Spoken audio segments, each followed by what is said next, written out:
দিয়ে খাওয়ার জন্য একটা আচার বানাবো আমের। সর্ষের তেল তার জন্য আমি কড়াইতে দিয়ে দিয়েছি।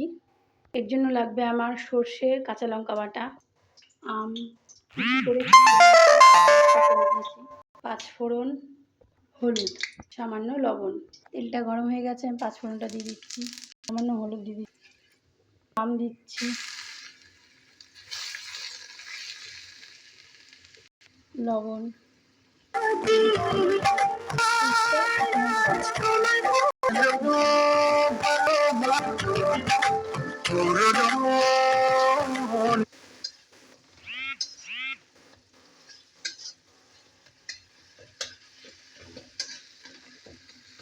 সুন্দর একটা গন্ধ বেরিয়েছে।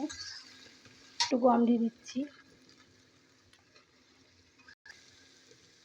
মুড়ির সঙ্গে তো আমরা সন্ধ্যাবেলা খাই, আবার এটা ভাতের পাশেও ভালো লাগে। আম তেলের যেরকম একটা ফ্লেভার, এই ফ্লেভারটা আসে এই আচারটাতে। খুবই অল্প সময়ে এই আচারটা বানানো যায়। তো তোমরা যারা এখন এই আচারটা করে খাওনি, করে খেয়ে বলো কেমন হয়েছে। গন্ধটা খুব সুন্দর। চাইলে এটা সর্ষের তেলের মধ্যে দিয়ে রেখে খেতে পারো। তেল ছেড়ে দিয়েছে যেহেতু, ওটা আমার হয়ে গেছে। দেখো কত সুন্দর তেল ছেড়ে দিয়েছে। মুড়ি কি ভাতের সাথে করে খেয়ে বলো আমাকে কেমন হয়েছে। তো আজকে অবধি টাটা। তো করে খেয়ে বলো কেমন হয়েছে, ভালো লাগলে শেয়ার করে দিও। টাটা।